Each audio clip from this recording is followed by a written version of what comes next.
A well-known American soccer journalist has died suddenly while covering the World Cup, collapsing at a stadium today.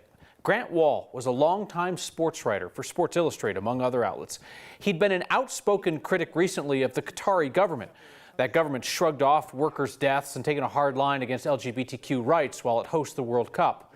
Wahl's brother says he believes that foul play was involved in his brother's death. U.S. Soccer put out a statement offering condolences. Wahl had recently said that he was sick with bronchitis.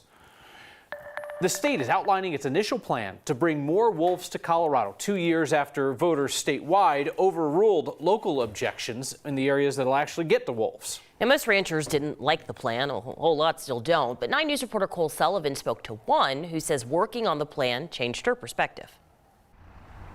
We have about 100 and some cows, calves, and bulls. For more than 100 years on a ranch much like this one, Joe Stanko's family has raised cattle. This is a living, breathing thing that you get an emotional, you've been taking care of it. So she admits she was angry when Colorado voters instructed the state to reintroduce wolves in her part of the western slope. Angry and worried the wolves will attack her herd. No one knows exactly what the impact is going to be. Joe assumed people didn't care what happened to her cattle or to her family business. And I took it personally, and a lot of ranchers took it personally, you know. But she decided to dig in, attend public meetings, and provide her perspective on the state's plan released Friday. It outlines tools for the ranchers and non-lethal tactics to discourage wolves from targeting herds. If they still do, the state could kill the wolves. It's not going to work full time all the time. But overall, Joe likes the plan. And to her surprise, she liked working with wolf advocates to help shape it. You make an assumption, and an assumption will kill you. She first thought they were out to ruin her livelihood. But she says she learned looking at perspectives outside your own pack can be a lesson in life. And it doesn't matter what the issue with the wolves or the politics or whatever issue you have. I think that it's a matter of, instead of withdrawing and getting behind your wall, give them a chance to talk and hear what they have to say. Of course, not everyone is pleased with this plan. We've heard from at least 2 environmental groups today with lukewarm takes on it. It's not final yet. There'll be more public hearings before the final vote in May. That rancher encourages people with perspectives to share them, but also to listen to what others have to say as well. Yeah, and the public comment period, they're going to have, 5 opportunities for people to talk? Do you think that could change anything? Absolutely could. Their final vote's not until May, and they will reintroduce those wolves according to state statute now by December of next year. Yeah, we've been talking about this for a while. All right, Cole, thank you. Denver is asking for help to house the influx of migrants who have come to the city. About 100 migrants arrived on a bus Monday, and the city expects more. Most have come from Venezuela lately. The city says they don't believe they're being sent by another state. We've seen those political stunts in other places. The city believes that the migrants have been coordinating on social media to make their way to Denver willingly. The city activated an emergency shelter for the migrants who arrived Monday. Now the city's asking faith groups, nonprofits, and businesses if they could provide shelter in case more migrants arrive. Families in Old Town Superior say the city is making it difficult for them to rebuild. There have been constant delays getting permits. Excuse me. Many of the families who have lived there for decades say they're frustrated with the process. One resident, Ed Sharp, says he just received a checklist for a permit from the city in October, and before that, he received documents with contradictory information. Sharp says he's gone back and forth with the city several times, and each time the city asks for something new. He thinks if it wasn't for the delays, he'd already have his house by now. Modular is finished already. It's set in New York, Nebraska, where they make them. It's sitting there finished. So now they got to put it in storage because I don't have any place to put it because I don't have a foundation on my lot. So now I got to pay storage. We reached out to the city of Superior to get some more clarity on these holdups. We didn't hear back from them today. 2 boys arrested for a deadly fire in Lakewood will not be charged as adults. A mother and her 10-year-old daughter died in that fire on Halloween at the Tiffany Square Apartments. 10 people were hurt. 14 units were damaged. Police took a 12-year-old and a 14-year-old into custody last month on suspicion of murder and arson. Suspects' names are not being released because of their ages. One will be in court next week, the other in January.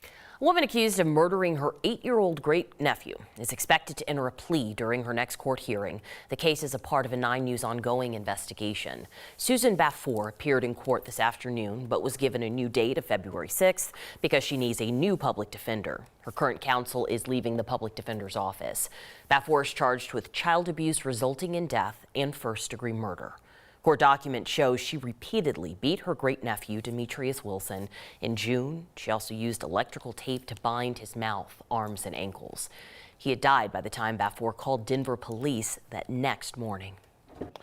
Denver police have just increased the reward for information to help solve a homicide from October of last year. Police say Timothy Massengale was killed October 9th, 2021. It was a Saturday night, just before 10 o'clock that night. Police say the shooting happened at East 22nd near Quebec. Officers say several people were shot. Massengale died.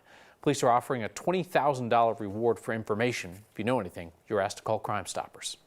We're waiting to learn whether St. Vincent Health Board agrees to this long list of conditions to go with that taxpayer bailout they got.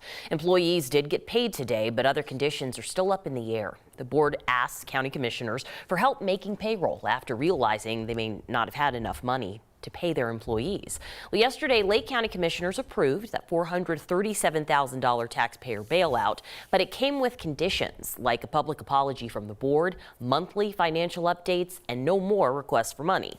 The hospital board said they need to talk to their lawyers first. These last few pandemic years, Denver's already hot real estate market really took off. And then interest rates started to rise, and we finally saw a bit of a shift this year. 9 News reporter Jennifer Meckles looks back on 2022's changing market and where we stand right now.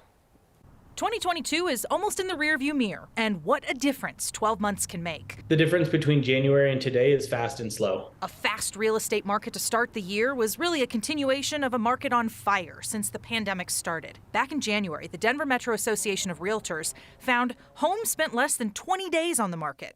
Inventory was low, fewer than 1,500 properties, with a median closing price of a single-family home just shy of $600,000. And very importantly, the 30-year mortgage interest rate sat somewhere in the mid to low 3% range. The rate at which interest rates increased has been a dramatic story for the year and much more impactful than any year that I've ever worked. But as rates climbed above 7% this year, the white-hot market started to shift. With my clients, the highest that we saw was around 7.5%. And so, I had clients that were also earlier in the year looking at that 3 to 3.5%. So a 4% gap between the highest and lowest is almost the difference of 40% of a monthly payment, which is really going to have a big impact on buyers. Soon, some sellers had to drop their prices. Many buyers dropped out, but the ones who stayed suddenly faced far less competition. Yeah, I think as that shift to a more normalized market, I think it's a lot more balanced between buyers and sellers. As we move into the final month of the year, DMAR found homes are now sitting on the market longer, about 34 days on average. Inventory has quadrupled, and the median price of a single-family home has only gone up a little bit. It's now $615,000. Still a lot of money. Winter is traditionally a slower time for the real estate market. It has certainly slowed down. Spring and summer, usually when things heat up. The pandemic threw a wrench into all of the seasonality norms, but DMAR says this slower wintertime right now actually feels a little bit more normal. Normal. Normal, if you can believe that. That's not a word that we have used on the air for about anything. Nope. For years. A little more normal. I didn't say totally normal. Yeah. A little more normal. Normal's now news. All right, Jenny, thank you. Denver's emergency rental assistance program was set up to help families struggling with housing costs, but now the program itself is running low on funds and time is running out to get in your application. The program is similar to rental assistance programs across the U.S. It was set up thanks to federal COVID funding. So far, it's provided about $130 million to help pay for housing costs and utilities. But even though prices and evictions are still on the rise, limited funding is forcing Denver to wind down the program.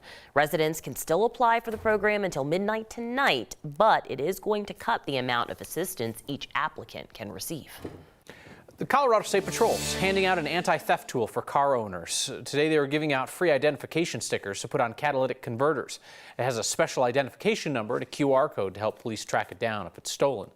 Car thefts have soared in Colorado, 5,000% increase between 2019 and 2021. Paying up for plastic, soon stores in all of Colorado will charge you that bag fee. There is action being taken on climate, even at the county level in Colorado. The holidays can be a sensory overload for some kids, and now one group is keeping those kids in mind with a toned-down event.